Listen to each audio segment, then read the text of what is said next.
तो आज का वीडियो है, नमस्ते सभी को। तो हम बात कर रहे हैं आज श्रद्धाराम फिलोरी के उपदेश के बारे में। उनकी कथाएं सुनने के लिए दूर दूर से लोग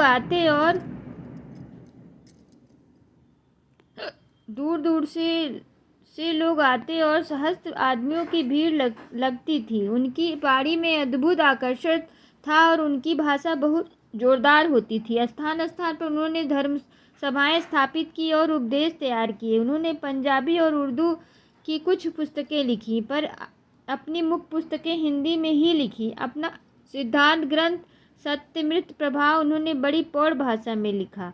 वे बड़े ही स्वतंत्र विचार के मनुष्य थे और वेद शास्त्र के यथार्थ अभिप्राय को किसी उपदेश से छिपाना अनुचित समझते थे। कौन? श्रद्धाराम फिलोरी। इसी से स्वामी दयानंद की बहुत सी बातों का विरोध वे बराबर करते। यद्यपि वे बहुत से बातें कह और लिख जाते थे जो कट्टर अंधविश्वासियों को खटक जाती थी, और कुछ लोग इन्हें नास्तिक तक कह देते थे। पर जब तक वे जीवित रहे, सारे पंजाब हिंदू उन्हें धर्म का स्तंभ समझते रहे। तो पंजाब हिंदू धर्म का स्तंभ किसे समझते थे? श्रद्धाराम फिलोरी को, श्रद्धाराम जी को। वे पंडित श्रद्धाराम जी कुछ पद रचना भी करते थे। हिंदी गद्य में तो बहुत कुछ लिखा और वे हिंदी भाषा के प्रचार में बराबर लगे रहे। संबत 1924 उन्होंने आत्मचिकित्सा नाम की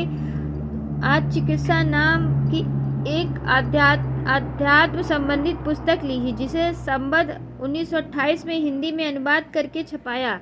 इसके पीछे तद्वीपक धर्म रक्षा उपदेश संघ, तद्वीपक उनका है श्रद्धाराम जी का, धर्म रक्षा श्रद्धाराम उपदेश संग्रह श्रद्धाराम जी का व्याख्यानों का संग्रह, सतोदेश दोहे इत्यादि धर्म संबंधित पुस्तकों के अतिरिक्त उन्होंने अपना एक बड़ा जीवन चरित्र 1400 पृष्ठों के लगभग लिखा था, जो कभी खो गया। भाग्यवती नाम का एक सामाजिक उपन्यास भी संबत 1934 में इन्होंने लिखा, जिनकी बड़ी प्रशंसा हुई। अपने समय के वे सच्चे हितैषी और सिद्धहस्त लेखक थे। संबत 1938 में इनकी मृत्यु हुई।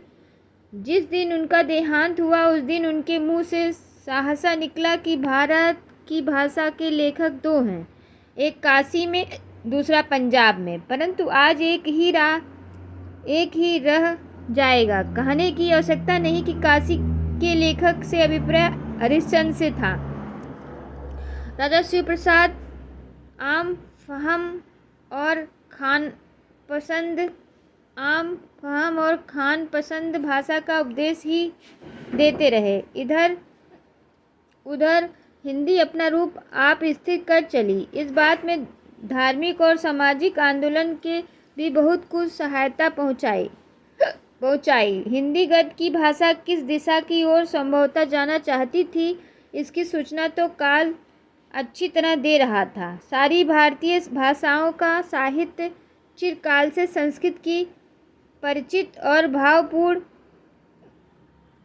पदावली का आश्रय लेता चला आ रहा था। अतः गद्य में नवीन विकास में उस पदावली का त्याग और किसी विदेशी पदावली का सहारा ग्रहण ऐसे हो सकता था, जबकि बांग्ला, मराठी आदि अन्य देशीय भाषाओं का गद्य परंपरागत संस्कृत पदावली का आश्रय लेता हुआ चल पड़ा था।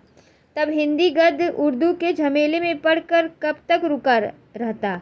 सामान्य संबंध सूत्र को त्याग कर दूसरी देशी भाषाओं से अपना नाता हिंदी कैसे तोड़ सकती थी? जबकि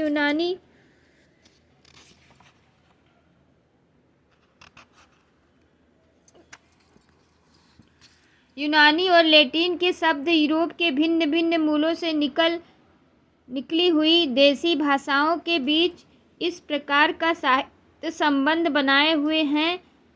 तब एक ही मूल से निकली हुई आर्य भाषाओं के बीच उस मूल भाषा के साहित्यिक शब्दों की परंपरा यदि संबंध सूत्र के रूप में चली आ रही है, तो इसमें आश्चर्य की क्या बात है?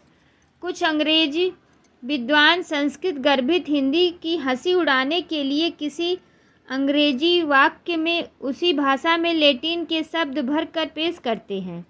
उन्हें यह समझना चाहिए कि अंग्रेजी का लैटिन के साथ मूल संबंध नहीं है, पर हिंदी, बांग्ला, मराठी, गुजराती आदि भाषाएं संस्कृत के ही कुटुंब की हैं। कौन कौन सी संस्कृत कुटुंब है? हिंदी, बांग्ला, मराठी, गुजराती आदि भाषाएं संस्कृत के ही कुटुंब की हैं। ध्यान रखिए, आ सकता है। कौन कौन सी भाषा हिंदी के कुटुंब की है? संस्कृत के। तो हिंदी, बांग्ला, मराठी, गुजराती, इनमें से कौन नहीं आ सकता? तो आप सही कर सकते। भाषाएं संस्कृत की कुटुंब की हैं। उसी के प्राकृत रूपों से निकली इन आर्य भाषाओं का संस्कृत के साथ बहुत घनिष्ठ संबंध है।